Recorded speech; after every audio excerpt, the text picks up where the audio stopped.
जय जय श्री राम। भारत की संस्कार संस्कृति एक विशेष अवसर का विश्लेषण है, क्योंकि ये संसार, शरीर, प्रकृति, ब्रह्मांड, अंतरिक्ष, ये विशेष अवस्थाओं के लिए, विशेष व्यवस्थाओं के लिए इनमें विश्लेषण करना, विश्लेषण को जानना,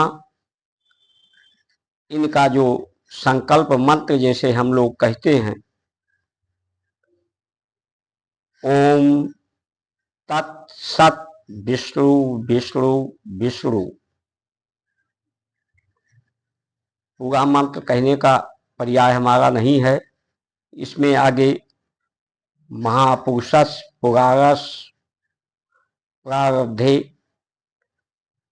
उसमें फिर 12 कल्पे वैवस मनवंतरे अष्टानवित तत्व में कल युगे कल प्रथम चरणे जम्मू द्वीपे भारत खंडे भारत वर्षे आर्यावर्त अंतर्गत देशे। तो ये बताता है कि हमारा जो अनुभव है, जो संकल्प है, जिस संकल्प पर भारत के लोग कार्य कर रहे हैं, भारत के लोगों का जो कर्म है, जिस कर्म में रत है, जिसमें भक्ति है, भक्ति का पर्याय ये भूम से शरीर, भुवन है, और भू से ये प्राण है, जिसमें स्वा है, प्राण से ये दीपक जल रहे हैं, ज्योति से ज्योति।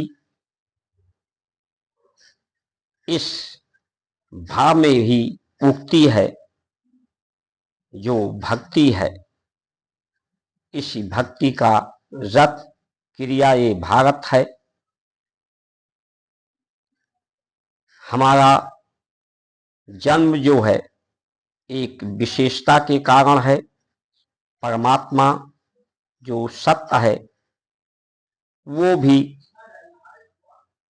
सा से तत्, जब तत्व कहते हैं तो ता और नीचे एक हलंत होता है, वो भी ता, यानी 3 ता, जो सा से युक्त है। सा की ही, सत्य की ही विशेषता, विश्लेषण सभी में है। अनेक होकर एक हो, अनेकता को एकता में सिद्ध करने के लिए, जिस तरह से एक वृक्ष है तो वृक्ष एक है, लेकिन उसमें फल अनेक हैं। फल में रूप है, रंग है, रस है, गुण है, परिणाम है, लेकिन फल तो एक है। एक होकर ही उनमें अनेक विशेषताएं हैं, अनेक विश्लेषण है। और ये वृक्ष पृथ्वी से है, पृथ्वी में भी अनेक विशेषताएं हैं। वही विशेषताएं जो वृक्ष में हैं, जो फल में हैं। वृक्ष में भी आकाश, प्रकाश, वायु, अग्नि, जल की ही विशेषताएं संयुक्त रूप से हैं। हर तत्व में विशेषताएं हैं जो संयुक्त रूप से हैं। अनेक विशेषताएं भी होकर के एक ही विश्लेषण है। इसलिए हमारा जन्म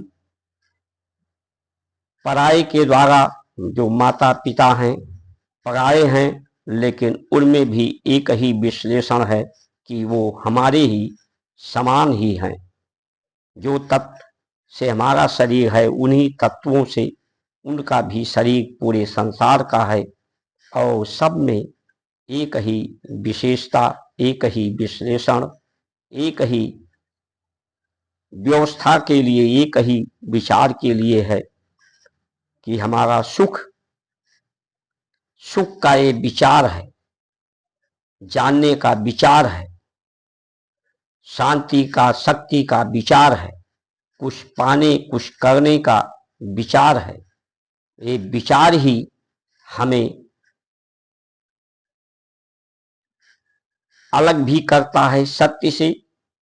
ये द्विज का, यानी हम और हमारा रूप, हम और हमारा परिवार, हम और हमारे भगवान, हम और हमारे प्रकृति, लेकिन ये विचार जब समाप्त होते हैं, मूक होते हैं, विचारों को सुनने, बोलने, इनकी गति जब मूक हो जाती है, विशेष अवस्था में ये भूख, प्यास, नींद, इन अवस्थाओं को जानने का माध्यम है। यानी भूख का जब स्मरण हो, भूख इतना हो लगे कि भूख के अलावा कुछ भी याद ना रहे, तब भोजन करना चाहिए। और भोजन करने के बाद में भी भूख लगी रहे, यानी स्मरण भूख की बनी रहे। इस तरह से भोजन इस तरह से कि जल्दी से पच जाए, पच करके फिर भूख लग जाए, यानी स्मरण भूख की सदैव बनी रहे। इसी तरह से प्यास की, इसी तरह से नींद की। इसलिए समय से सूर्य ही क्रिया का, शक्ति का माध्यम है। सूर्य उदय से ही कार्य आरंभ, सूर्य अस्त पर ही सभी कर्मों का अंत होना चाहिए, कर्म का विश्राम होना चाहिए। रात में विश्राम के लिए है। ये जो मुंह में गंगा जल है, लाभ सुबह उठ करके इन्हें पानी के साथ अंदर पी लेना चाहिए, कुल्ला करके बाहर नहीं फेंकना चाहिए। लाभ जितना शरीर में बनेंगे, यही पाचन क्रिया को, जठराग्नि को सक्रिय करते हैं। इसलिए दूसरे के भलाई के लिए, दूसरे के कल्याण के लिए, दूसरे की सुरक्षा के लिए, दूसरे की सेवा के लिए हमारी शक्ति की आवश्यकता है। और ये शक्ति उस जो परम शक्ति है, उसकी अवस्था को प्राप्त करके ही वो शक्ति प्राप्त होती है। और वो अवस्था मूक वाचालम पंगुलंघते गिरम, उसकी अवस्था मूक की है। हम मूक रह के उसकी अवस्था को प्राप्त करें। हमारी जो हित है वो सभी से जुड़ी हुई है। हमारा आधार संयुक्त है, सत्य से युक्त है, सभी से जुड़ी हुई है जीवन का आधार। इसलिए हम सब, हमारा जीवन सबके लिए है, एक दूसरे के लिए है, एक दूसरे को संभालने के लिए है, सुरक्षा के लिए है। इसमें निजी अधिकार, निजी विचार, निजी सुख, निजी सुरक्षा, निजी अधिकार, जो ये आज की व्यवस्था बन गई है, ये भारत की नहीं, ये जो ईस्ट इंडिया कंपनी आई उसने ये व्यवस्था दिया।